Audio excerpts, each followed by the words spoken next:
Alhamdulillah, wassalatu wassalam ala rasulillah sallallahu alayhi wa sallam wa alihi wa ashabihi ajma'een. So the topic that we decided to cover on was kind of like adab and akhlaq and practical manners that we can benefit from our day-to-day lives. Inshallah, we're going to cover this in the next several weeks, the duration of the semester. And the goal is really to go over certain things that we interact with daily, but maybe we're not so stringent or we're not so knowledgeable about how to apply them every day.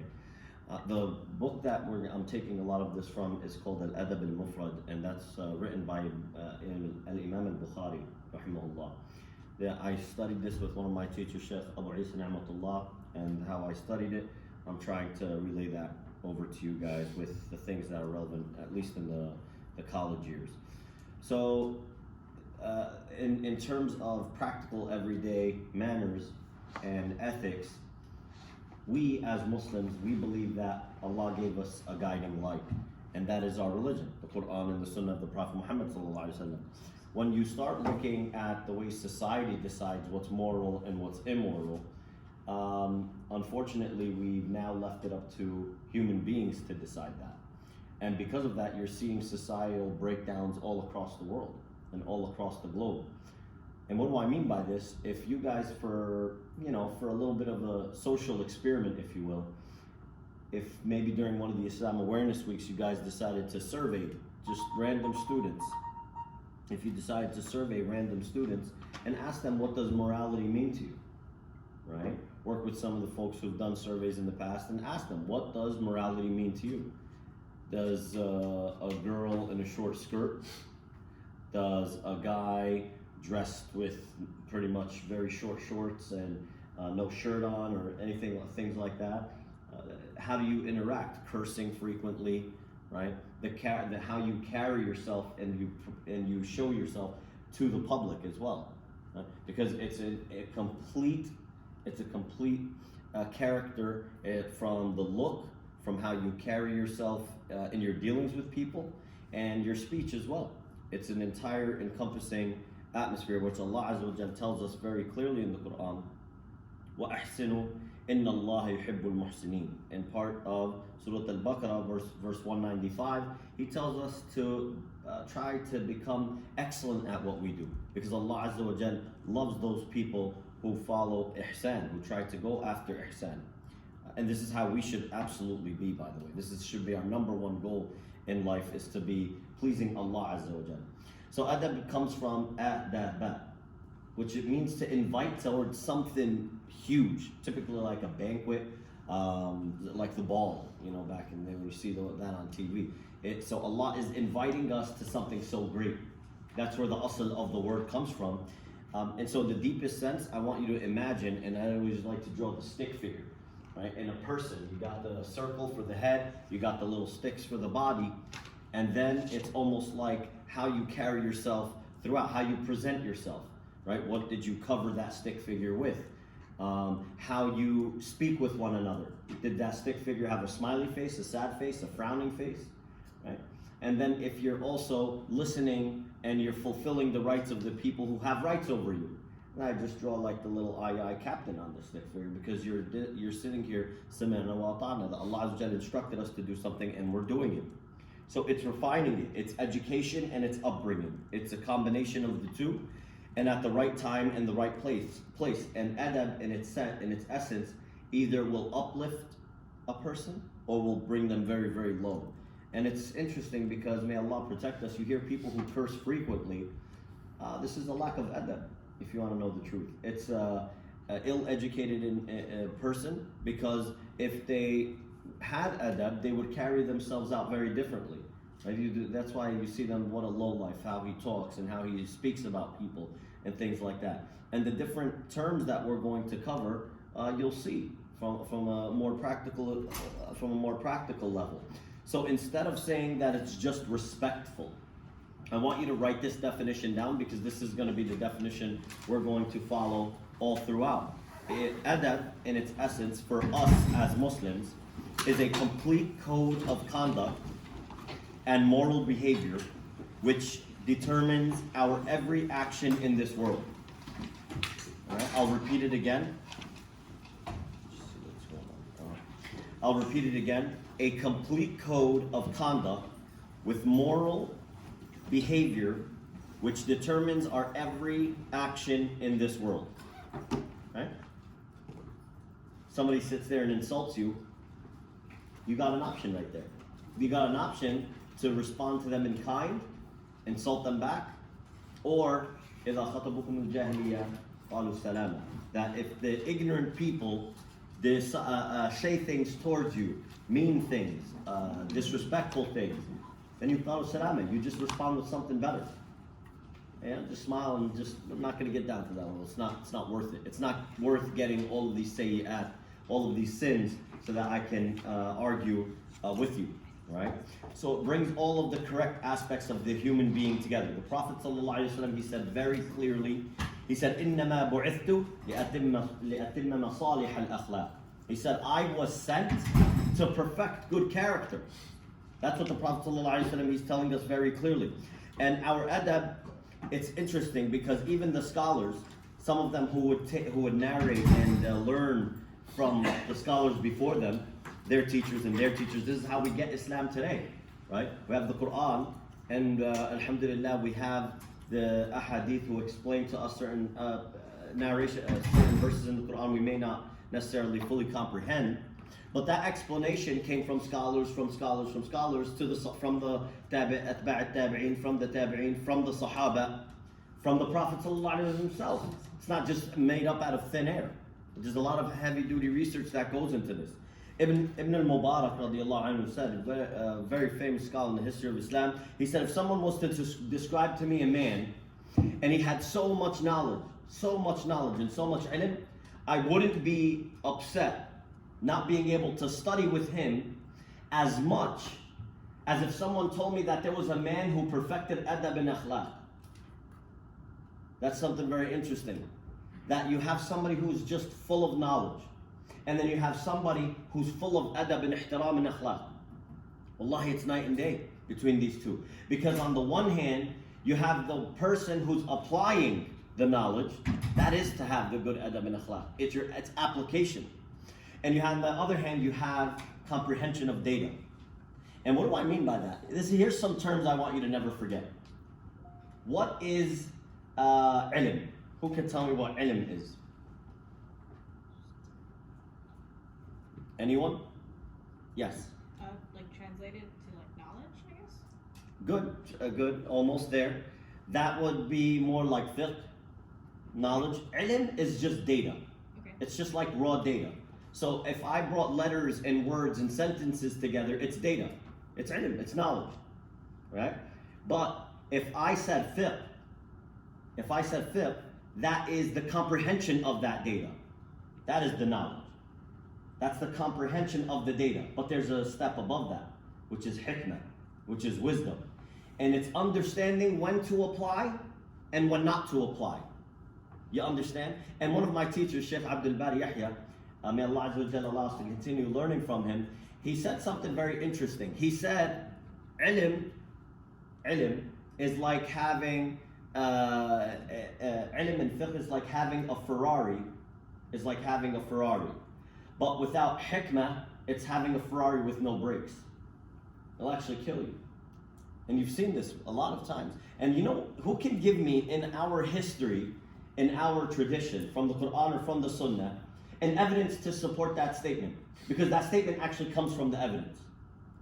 So maybe I rephrase the question. Where do you think the statement of having all ilm and all fiqh, right? Having all of that without hikmah will actually kill you?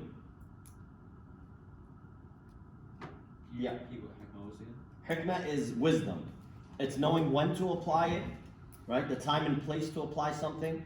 The knowledge that you've learned.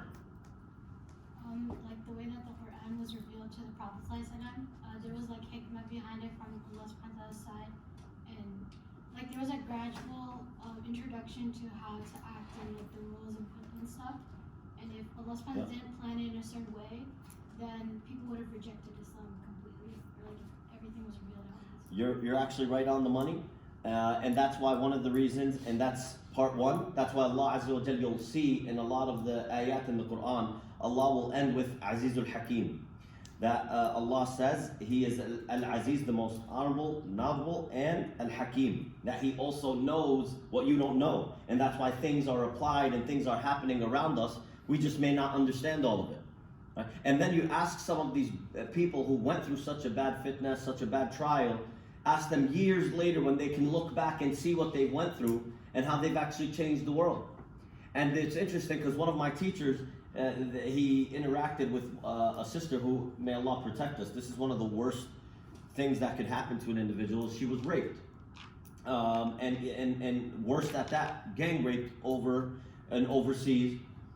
And this woman, okay, this girl, she's now one of the founders of these rights movements to bring rights to the people in certain countries in Africa. And so she raised her hand and she said, you know, how can you say that when you look at these situations and these things that happen, that there can be something good that comes out of them? How?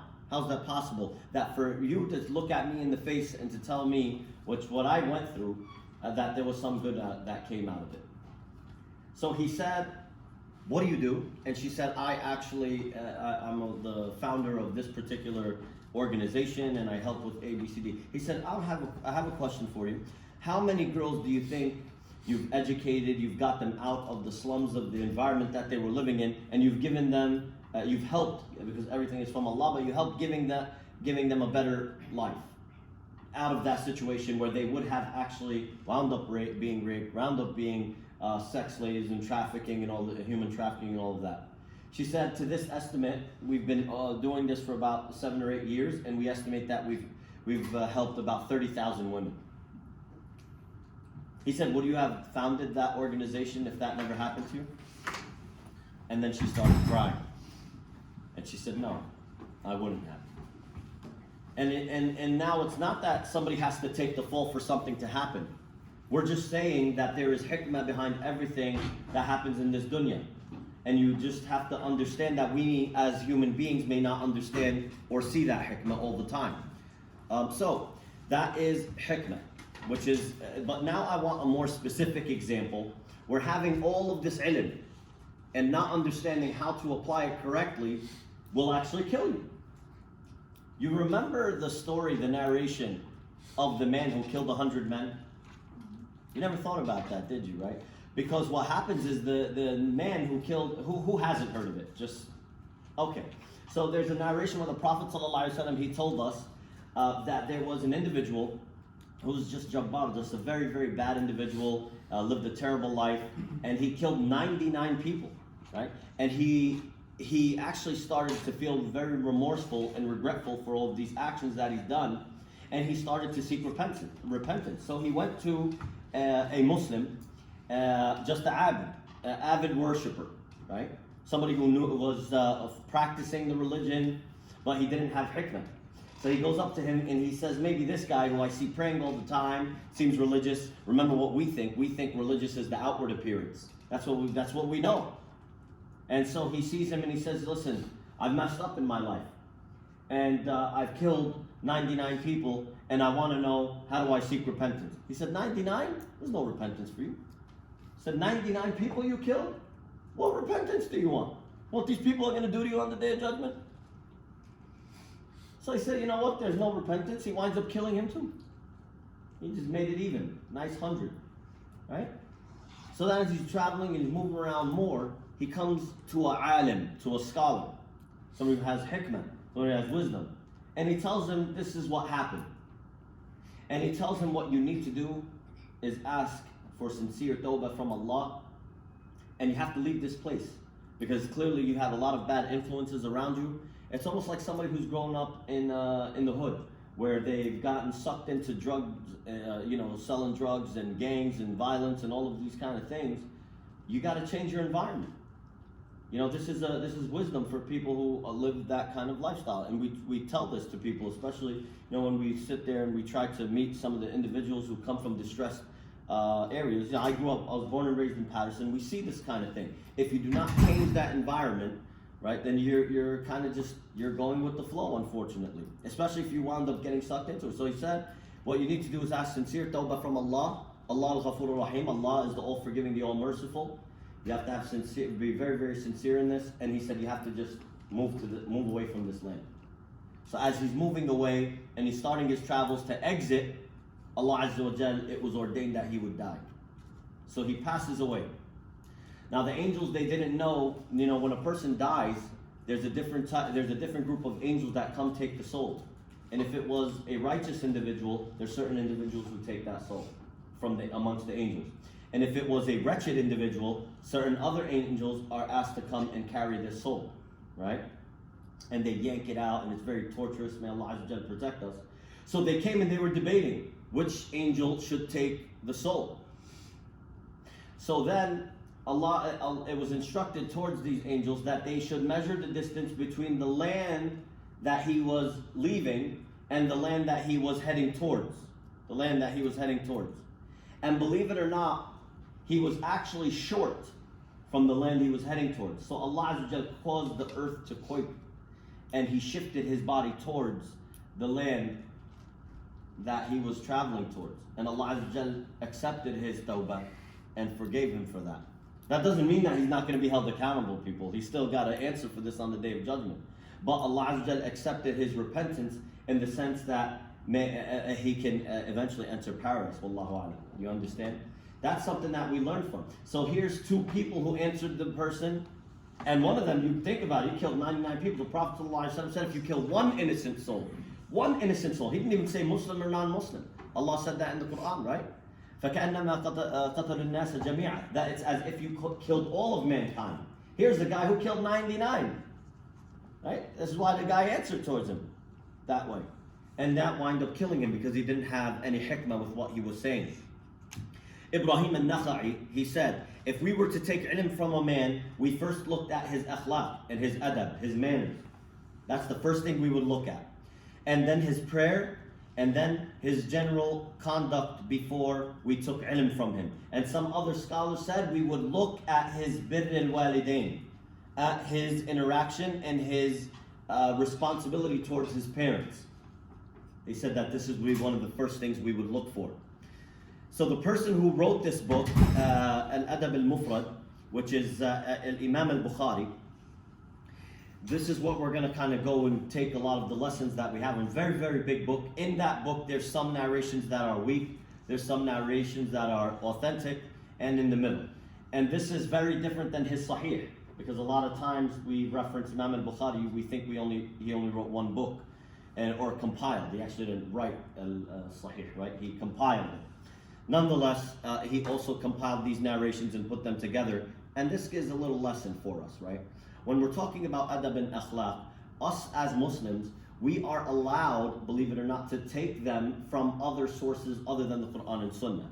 The first thing we do is we look to the Quran, then we look to the Sunnah of the Prophet ﷺ, and then if there's weak narrations, as long as it doesn't khalif the Sunnah or the Quran, as long as it doesn't go against them, then you can also take them as well, because we're not creating any rules. That makes sense? Or that doesn't? Somebody needs some clarification on that. Because I don't like to say that and people thinking that that statement is alluding towards modernizing our religion with other sources in a complete way. You understand the difference, right? Like, for example, yes? So you can take on new practices, but you can't enforce it on other people? Good question. No. You cannot take on new practices. What you could take on are good manners. Like, for example, is it respectful that if you walked into work and you said good morning to everyone? It's nice. Good manners. Anyone see a problem with that? Well, give me a Quran or a ayah or a hadith that says that. You got it? Nothing wrong with that, right? So there are certain things in retrospect that if you went around in today's aspect, as long as, again, they don't conflict with our religion. Like, let me give you an example. It may be respectful to go into a boardroom and shake the hands of everyone, but as Muslims, we're not supposed to do that, right? Especially if there's the opposite gender there. You got that point? So even though to today's society that might be something of respect, we don't do that. You get the difference? Okay, so now in terms of rituals and practices, no. We say, and you can write this as a golden rule down. This is very important. Any type of ibadah, any type or act of worship, a ritual, a type of worship, by default is all entirely impermissible. By default is impermissible unless you have an evidence to do it. And I didn't say that incorrectly. You just need to think about it for one or two times more. Every act of worship is by default impermissible to do unless you have an evidence to do it. Every act in terms of your everyday dealings, non-ritual acts, you could put in quotations, mu'amalat, by default are absolutely permissible unless you have an evidence to make it impermissible. Example for the first statement, if I said, you know, Dhuhr comes in, I'm just going to make it up, at 12:20. 12:20. That's close to 12. My lunch starts at 12. It'd be a lot more convenient for me to pray my 4 rak'at at 12. I mean, what the heck? I'm just rounding off. It's 20 minutes off, right? I'm going to pray my Dhuhr at 12. What prevents that person from praying at 12? Because the Prophet never said, don't pray at 12. Who can give me the evidence that the Prophet said, never pray at 12? Dhuhr.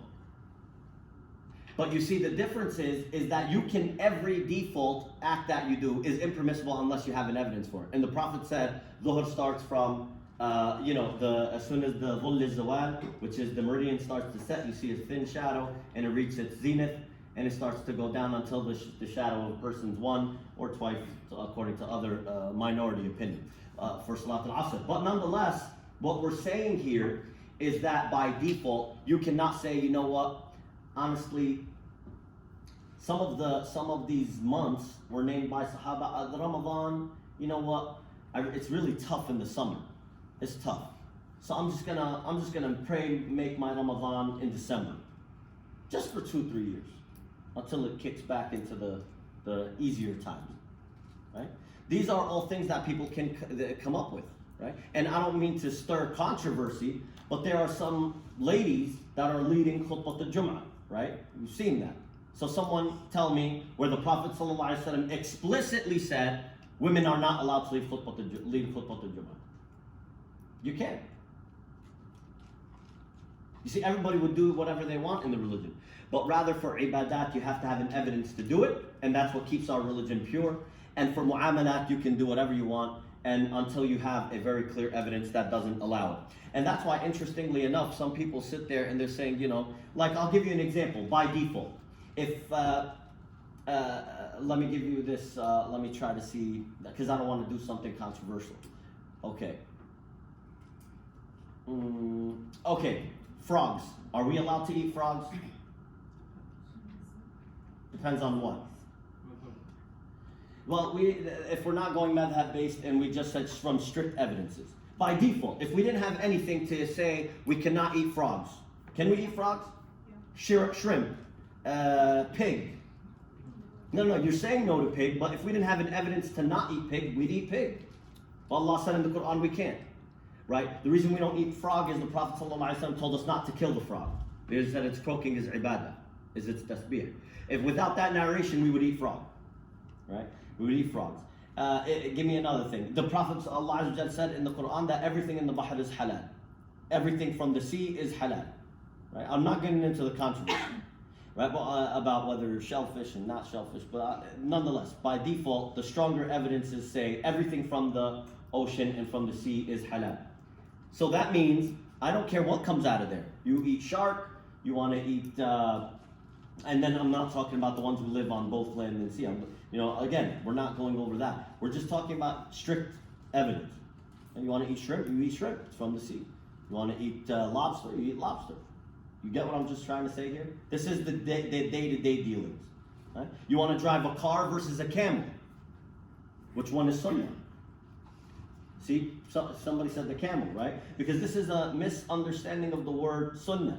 Sunnah has a lot of meanings. Sunnah can mean a difference in theology versus someone who's non-Sunni. Sunnah can mean, did this happen in the lifetime of the Prophet? It was the Sunnah. Sunnah can mean you're getting reward You're getting rewarded for doing this particular action. Has a lot of definitions. So we say, what do we mean in terms of sunnah? If I ask you, is it sunnah to ride a camel versus drive a car, then I'm asking you about a ruling. And the answer is it's not sunnah to ride a camel. Right? But if you tell me, was it the sunnah of the Prophet to ride a camel? And the answer is yes, he rode a camel in his lifetime. Right? You get that statement? So there's something that happened in his lifetime, one definition of sunnah. There is a sunnah in terms of, are you rewarded for this? Right? Wait, just make it clear. So Yeah. you would be rewarded for riding a camel, right? No, you would not. By agreement, all of the scholars said you would not. Some of them, Ibn Taymiyyah rahimahullah, he wrote a long essay saying, for those people who are so in love with the Prophet, that they want to mimic his lifestyle, step by step, food by food, all of these things, they will be rewarded for the love of the Prophet, but not for that action. Because the Prophet ﷺ never told us to ride a camel. He never told us to eat khal. But I thought part of sunnah was actions or things he said that was okay. So like In terms of the religion. Because he also, let me give you an example. The Prophet ﷺ, he used to like the shoulder of the lamb, and he liked it grilled. Some people don't like lamb meat. Then what do we do with them? How can you not like the sunnah? but sunnah again is optional, right? So No, wouldn't it be, no, I mean- no, let's take that statement back 1 minute. Because we really messed up the religion with that statement. It is not optional.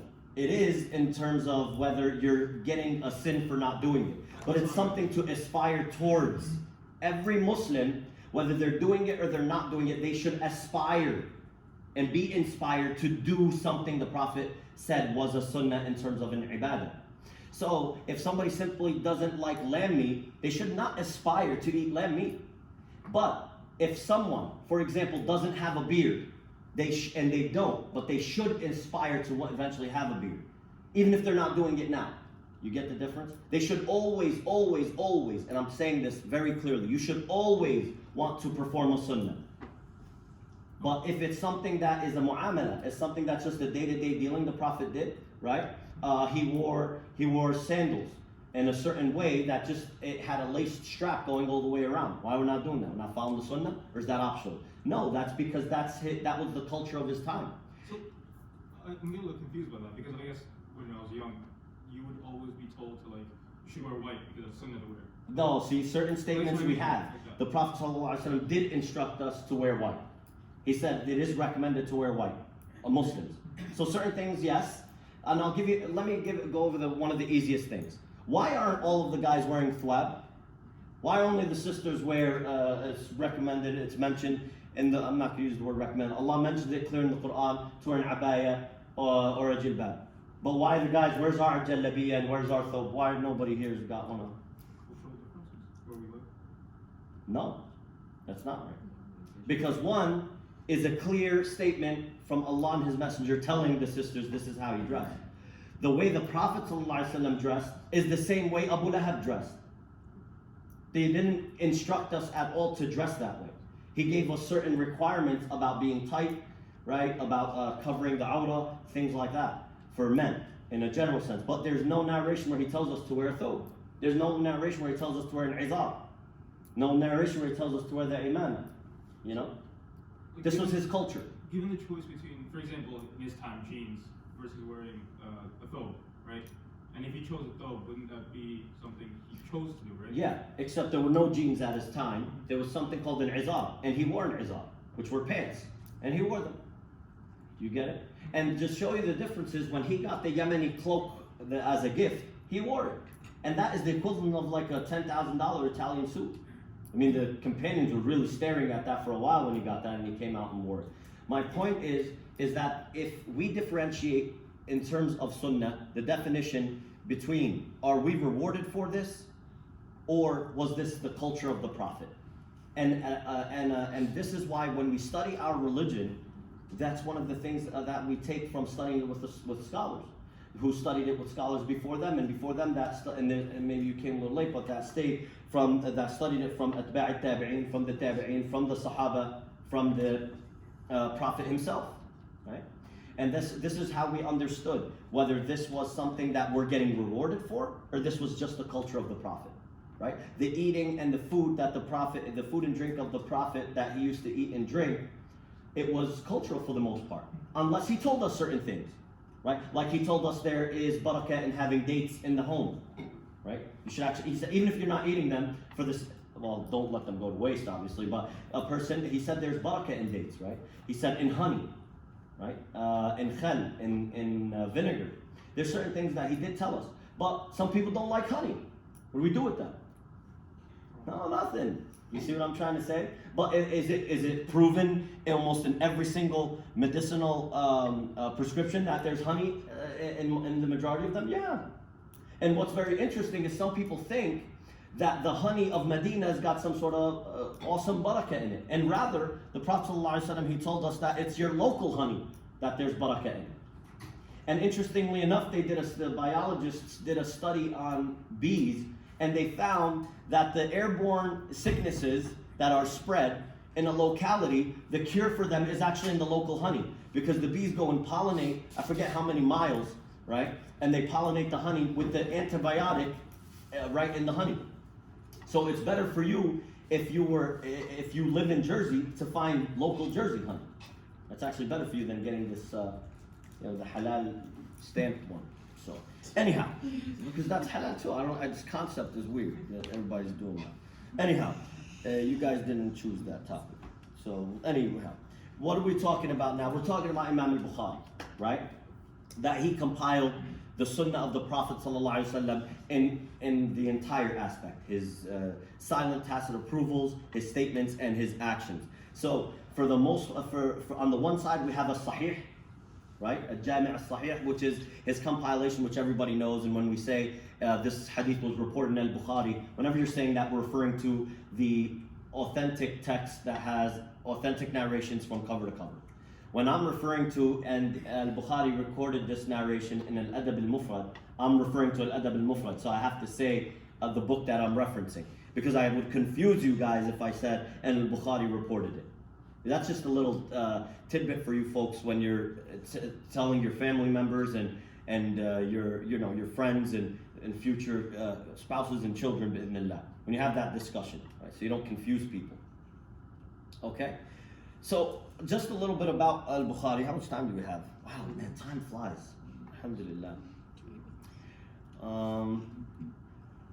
All right, I just want to give you a little bit of, one of the things that is very respectful in terms of when we're studying as Muslims is just to understand just a little background about the individual who took the time to write and compile this. So let me at least just give you some tidbits about Imam al-Bukhari himself, and then we see if anybody has any questions. Because I try to be very respectful of all of your time, and even though you may not have class for another whatever half hour or whatnot, maybe you guys need to prepare. Somebody didn't do their homework, and you gotta try to cram it in, and don't plagiarize, obviously. So. Anyhow, he was born on the 13th of Shawwal in 194 AH. That's after the Hijrah, in a city called Al-Bukhara, that's why he gets his nickname from Bukhari, because he's from the city of Bukhara, which is, and it was after Jum'ah prayer, as it's recorded. He lost his sight at a very young age.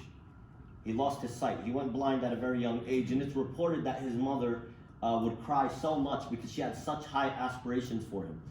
And this goes to show you very importantly that if you look at almost 99% of our scholars and all of the people who have made changes and inroads in our societies, a lot of them are yatama, which are orphans. And the definition of an Islamic orphan is someone who lost their father, right? But nonetheless, he may not have lost his father, but what we're saying is someone who at least also had very, very, very caring and aspiring mothers, right? And so his mother, she didn't give up on that. Can you imagine blindness? There's no cure for that. We still don't have a cure for blindness, although it's a disease, and it's categorized as the disease in our religion, and that means there's a cure for it. We just haven't figured it out yet.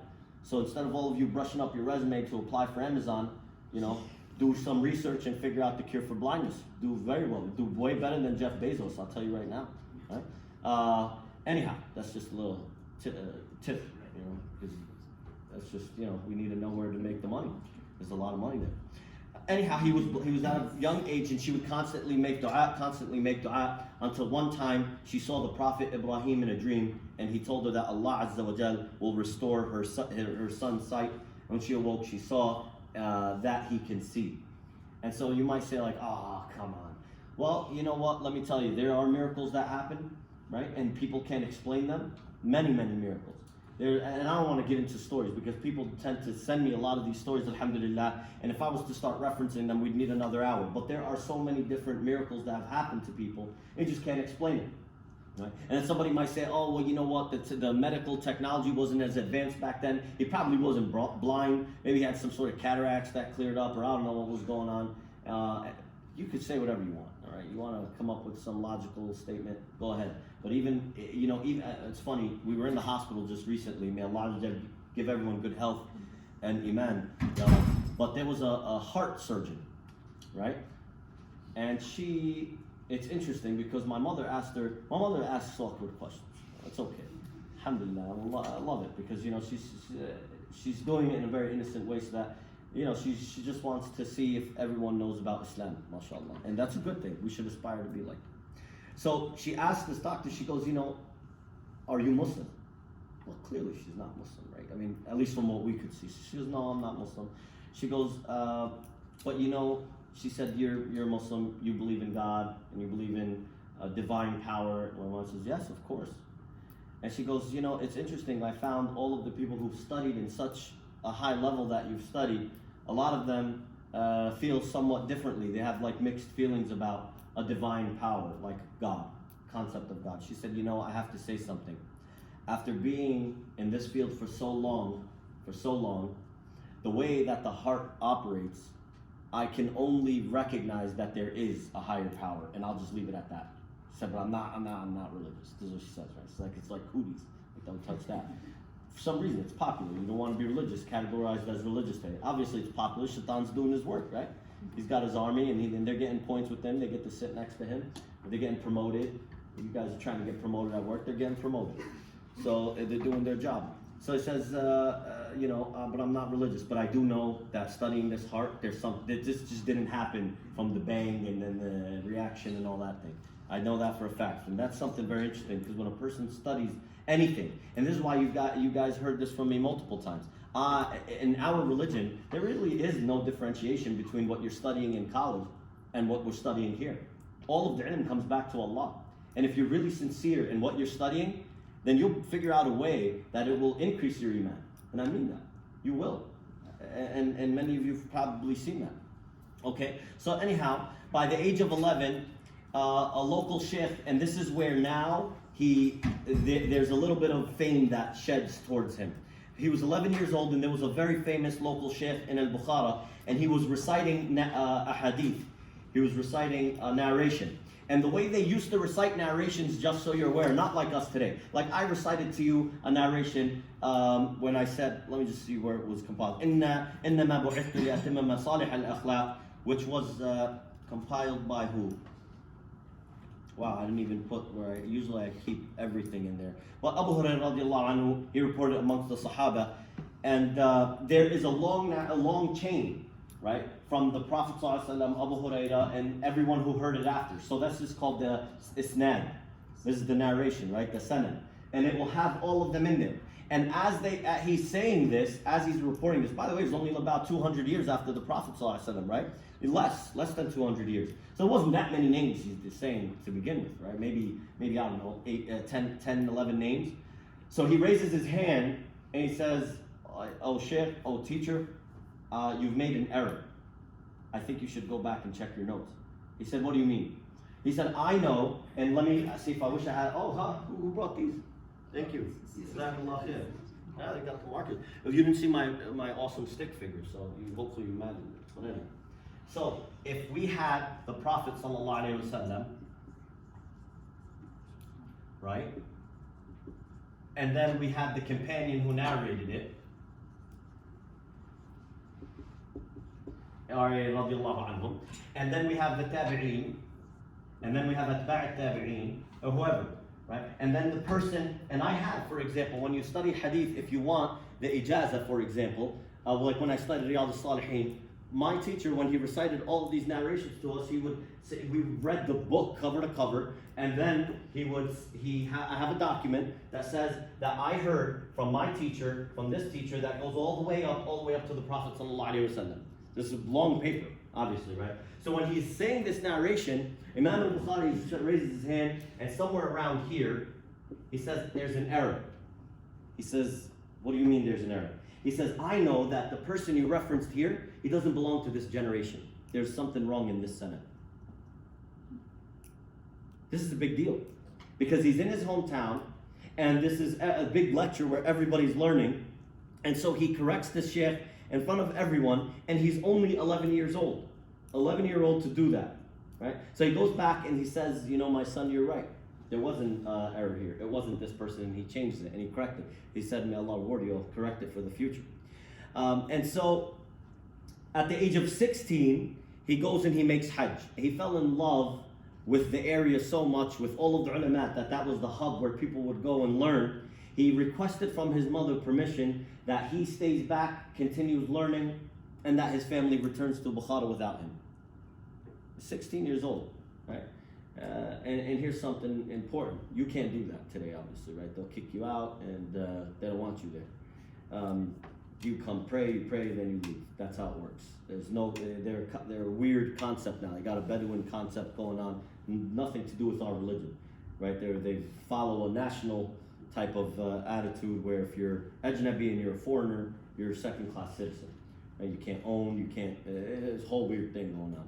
Anyhow, so by the age of 16, he's studying there, and he learns a lot. By the age of 18, he wrote a few books, and one in particular was he wrote about the character and the reliance of some of the people who narrated a hadith, who narrated the religion. So you could use it as a reference, meaning if a narration came to you, you could take Imam al-Bukhari's book on the men who compiled the narrations, and you could say, okay, these 13 people, I know the companions, they're all trustworthy. After here, we got to figure them out. What's going on over here? This guy, he lost his memory towards the end of his life. So was this narration given to us towards the beginning of his life or towards the end of his life? There's a lot of effort that goes into the science of hadith. Not just as simple as we think. And that's why when a lot of the non-Muslim scholars try to criticize it, and we sit them and we give them 101 of hadith sciences, they're flabbergasted. They don't know what's happening. Like, what is all this? Because they don't even have the concept of isnad. You understand? This concept doesn't even exist for them at all, let alone the character of the person, their memory, what they relied upon. Did they lie once? You see? That could possibly weaken the narration. By the age of 19, he studied with many of the major scholars in Medina. He met some of the great ahadith of muhaddithin of Yemen, and he also moved to the capital of Islam at the time, which was Baghdad, in the area of Iraq. So he traveled a lot. You notice that? And that's why Shafi'i rahimahullah, he said, for the person who really wants to study, that when Allah Azza wa Jal said that He created us from mat, He said there's hikmah in that. And this is something you see when you study with these scholars, you learn a lot. Obviously, I didn't study with Shafi'i, I'm just saying he's repeating what he said. I wish, alhamdulillah. Anyhow, he said if you take water and you leave it stagnant, it rots, smells, becomes useless. And he said that's why in the riverbank you could take water from that no matter where you are in the river. He said it's always constantly flowing and it's always fresh for you. And that's a wisdom, because a human being, if you stay stagnant, you don't know what's happening in the world around you. You don't know what's going on. And he said a person should be somebody who travels the world, who looks and understands. And so Imam al-Bukhari, obviously knowing this, he goes to that area, and he studies. Even that's where he meets Imam Ahmed at the time. He was in that area, and Imam Ahmed said about Imam al-Bukhari, he said, this is the best man I have ever met from Khurasan, which was the area that Muslim was also from, in Bukhara, right? So anyhow, okay, now I just want to tell you about how amazing his memory was, and then we'll end there. See if anybody has any questions. Ibn Kathir, he wrote and he documented authentically from his lifetime about him in his life, during his life, Imam al-Bukhari. he said his memory was so pristine, he would be able to look at a page and memorize it. Look at a page and memorize it. Someone told me to watch this movie. I never watched it. It's called Rain Man. Any of you watch it? You watch it? They said, believe it or not, this kind of memory exists. Like some people are so pure at memorization that they can really. There's one scholar in our history. He said, I used to memorize. So it was a ni'mah, and he used to praise Allah for this. He said, I used to memorize so well that I used to have to put my hand over one of the pages in the book so I don't memorize both of them and mix them up at the same time. That's how much of a photogenic memory he had. And I'll mention 2 instances from his life to kind of show you and appreciate how much effort he would put into the studying and learning our religion. So he was in the area of Baghdad, and people started hearing about his ilm and how knowledgeable he was and how his memorization and his skills. So there was 10 scholars who got together and they said, we want to see if this is really a gimmick or if this guy is really who they said he is. So what we're going to take 10 narrations scattered. We don't even know this, right? Another portion of the science of hadith is where the hadith came from. Is it a Damascus hadith? Did it come from Sham, which was the area of Damascus in Syria? Did it come from Egypt, from Musab? Did it come? And when we say it came from there, the Prophet ﷺ, his companions, they spread out. And who taught the tabi'in, our religion, is the companions. So some of the companions settled in Sham, and when I say Sham, greater Syria, that would be Lebanon, Jordan, Palestine, Syria. This was one area, right? And some of them came from Iraq.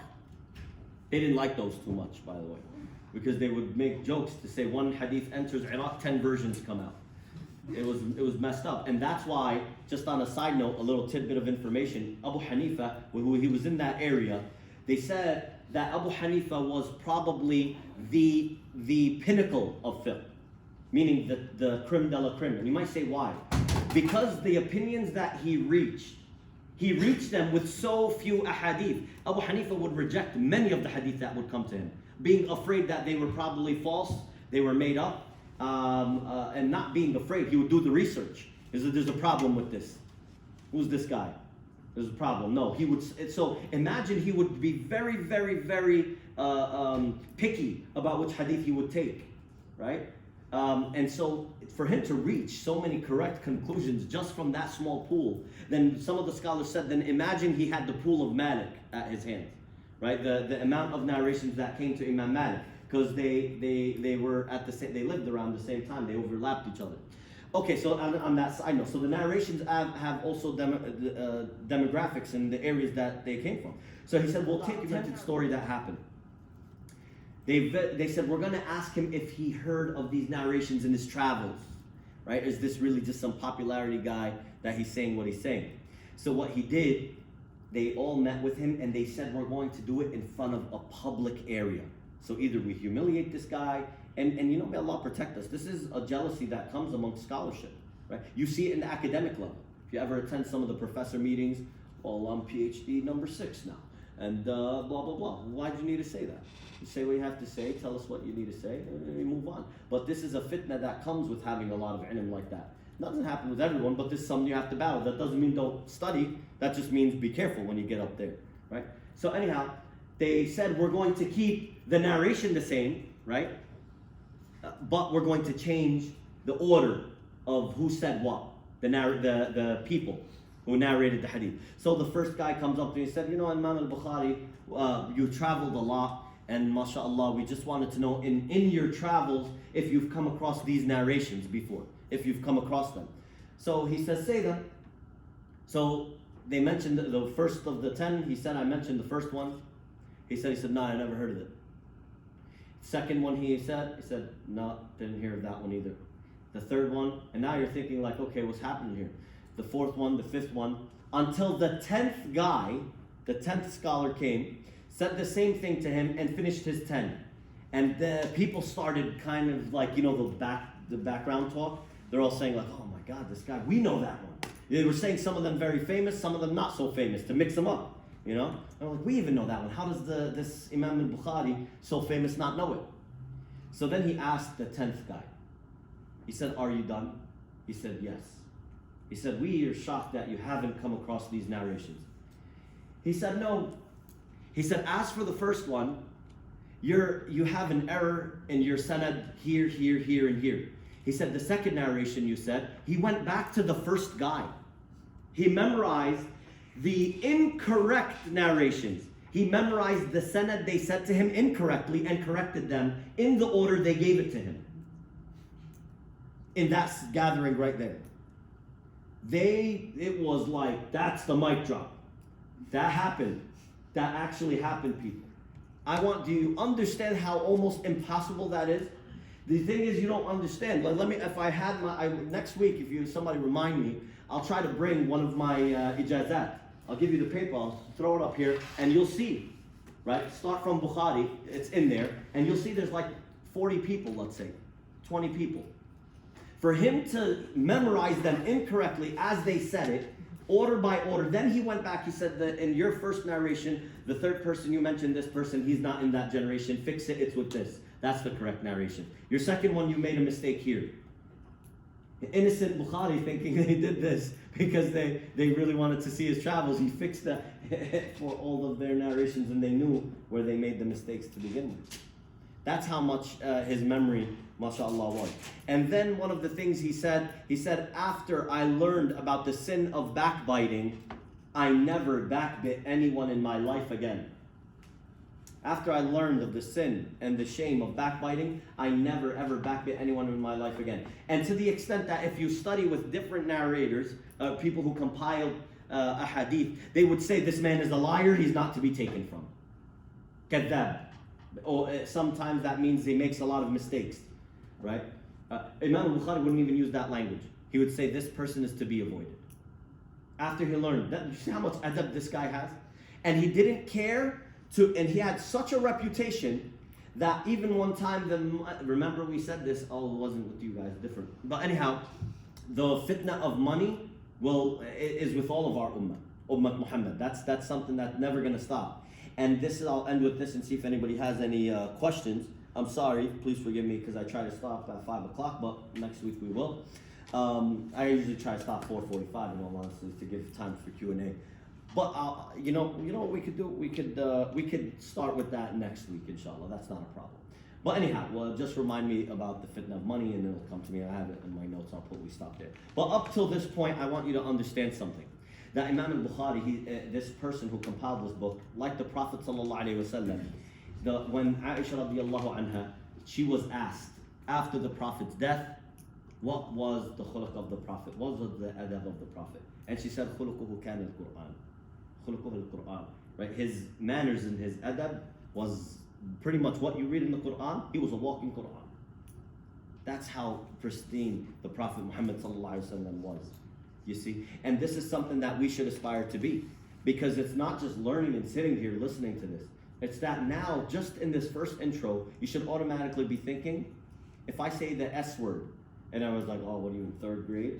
Oh, it's the S word, the A word, the B word. Ooh, that's a bad word, you know? The F word, that should never come out of anyone's mouth, right? But you see all of these different things, just how you carry yourself, how you want to present yourself, the adab and the akhlaq, it's a full encompassing manner. And the things that you say about the people that are around you, Muslim or non-Muslim, right? You gotta be very, very careful about that. This is what we should first aspire to be, that everything we're gonna learn in this series this semester, you should figure out one way or another to implement it in your life.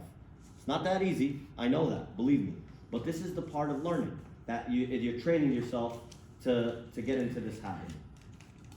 Does anybody have any questions on what we'll start and then go around. Define adab again, I missed it the first time. We want to define adab, the one we said to highlight. Yeah. It is a complete code of conduct and moral behavior which determines our every action in this world.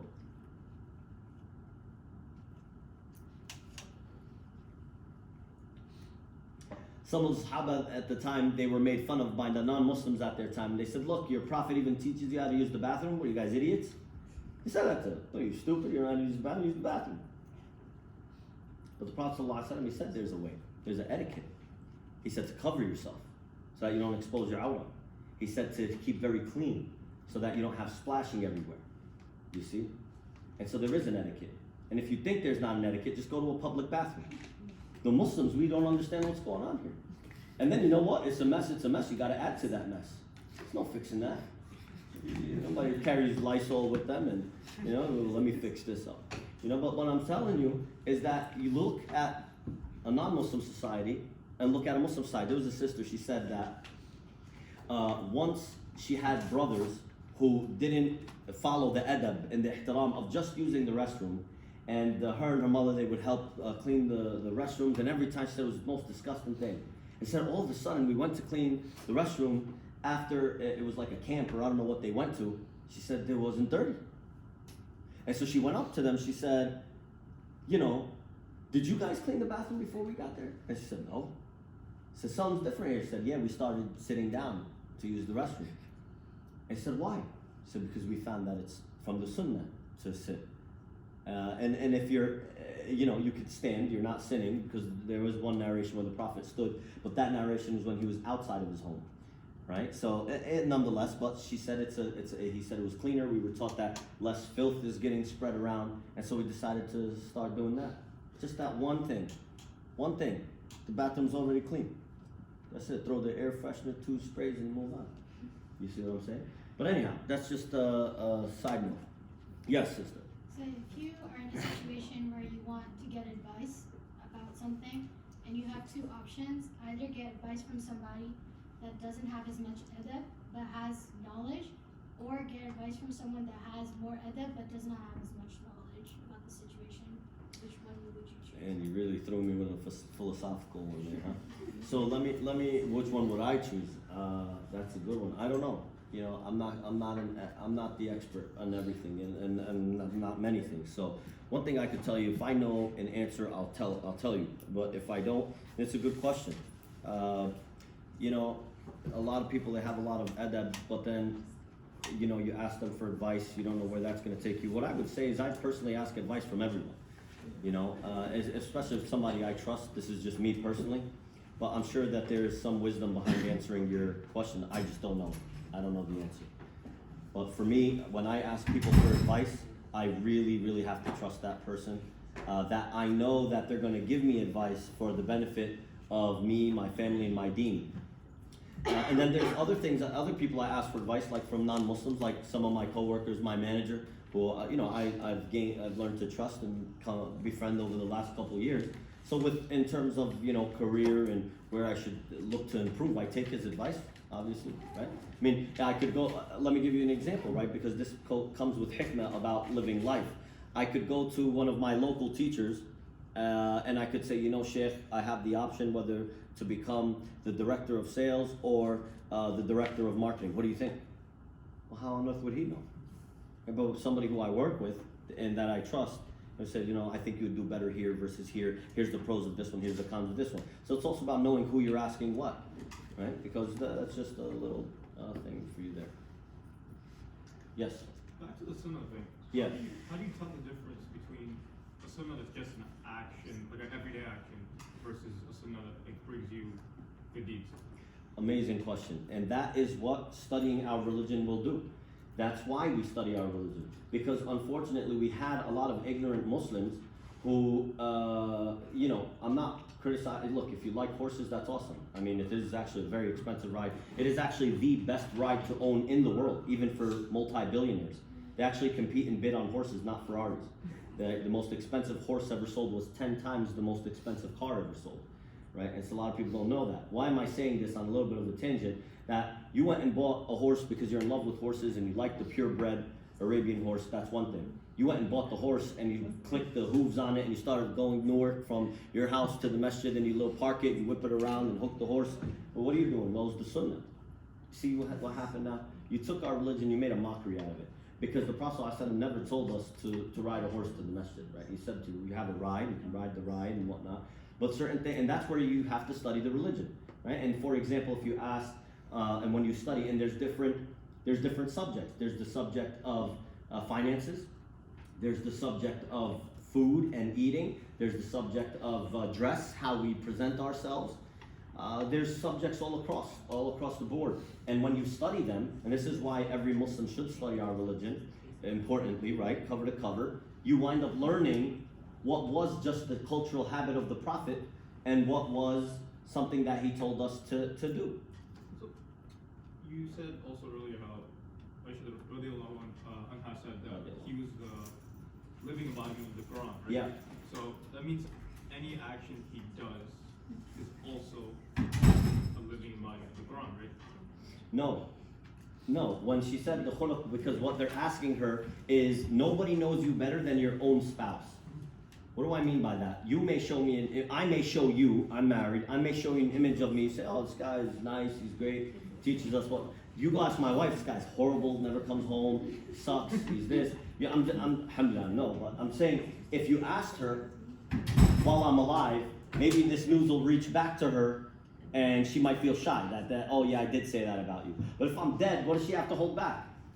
Yeah, he was sucked, he was horrible, he was, cheap, he was this. She'll say, well, the Prophet is dead. They wanted to see, is this person who we heard of so perfect? Is this real? She has nothing to lose or nothing to gain by saying the truth right now. The Prophet ﷺ is dead. But she said it flat out. So that the reason she said that, a lot of the scholars said, is that so not a single person could ever, for a moment, even question how amazing the Prophet ﷺ was. And there's many things that, for example, we understand were a cultural difference, like sleeping on the floor, right? Like not sitting on a chair. Chairs, beds existed at the time of the Prophet ﷺ. That was his culture. He didn't want to. You see what we're saying? Yeah, So it's certain things, unless he said, and there is barakah in sleeping on the floor. He tied an ibadah towards it. When we see that it's been tied towards an ibadah, then it becomes a rewardable action to do. When we don't have any of that, then it doesn't matter, right? So if we were to follow let me give you an example. There's some people who only want to use the restroom in an outhouse. So what are you talking about? We don't have outhouses anymore. What it is people used to put a little bathroom in the backyard, and that's where you use the restroom. A little 4 walls, right? And then the toilet got kicked in, they ran a little pipe to it. So that was the outhouse. And why? When a person went to use the restroom, they went barra, meaning what? An outward, huge, wide, vast area. They walked until people weren't in that area, found a little, cranny or nook or a tree or something, used the restroom and came back. So are we all not following the sunnah anymore because we're using the toilet? No. But there's certain things that, that we're learning from, that we found that the way the Prophet instructed us to use the restroom, it is a benefit towards us, like squatting while using number 2. There's a lot of studies now that show that, the colon is relaxed when you're squatting, and some people, it's not definitive. There's a lot of research that's being done behind it that, we're really going off on tangents. So, and this is my problem. Because, see, when let me tell you something, right? When I study something, alhamdulillah, I try to take subjects over and over multiple times, because when you learn it from different scholars, there's always something extra you learn. Right? So even though I studied it one way, I get to add more things to my notes the more I study. And alhamdulillah, when you hear a statement from the Prophet ﷺ telling us to do something, that should be enough. And I really mean that. We really need to start tying our heart to what the Prophet ﷺ said, or what ayah is in the Quran, and just trust that that is the most perfect way of life. The only issue we have today is in a modernized scientific fitna world, we gain that immense iman and trust the moment a scientific study validates it. And that's sad, because that scientific study could change, and that means your entire iman will be flushed down the toilet with that study. It will change. So this is something you got to be very careful of. Right? But nonetheless, it's nice as a supporting evidence. And it's nice when you're already doing it. You'll feel good, right? You're already doing it as Allah or the Prophet ﷺ told us to do it. And then somebody says, hey, by the way, do you know when you do A, B, C, D, it's good for you? Alhamdulillah, I'm already doing it. This is just nice to know. But then, and it's not a bad thing. I want to stop there, because some people in their minds, you guys are college students, you think weirdly, right? Then you're going to say there, well, the moment I hear the scientific study and I'm not doing it, I'm not going to do it. Why? Because then I did it because the scientific study, not because the ayah. No, right? You do it and you say, Allah, forgive me for not doing it before, right? Okay? Don't say it that way, right? That's very disrespectful. I'm just, you get it. Okay, so you have to study the religion cover to cover, and then you'll see what was from the culture of the Prophet ﷺ and what was not. And I could give you a lot more examples, obviously, right? There's a lot of examples. I'm just trying to give you ones here and there that can just help you understand that when we study our religion in the Islamic scholarship, there is a very, very clear difference whether something was cultural and something was not. It's not like it's ambiguous. It's not like, well, was it not? You see what I mean? Maybe one or two things were, but just don't want to give it to that. Any other questions? Okay, so we'll start next week with Imam Bukhari's little story, and then we'll start the different topics of practical manners in our day-to-day lives. أقول قولي هذا استغفر الله لكم بسم الله الرحمن الرحيم والعصر إن الإنسان لفي خسر إلا الذين آمنوا وعملوا الصالحات وتواصوا بالحق وتواصوا بالصبر.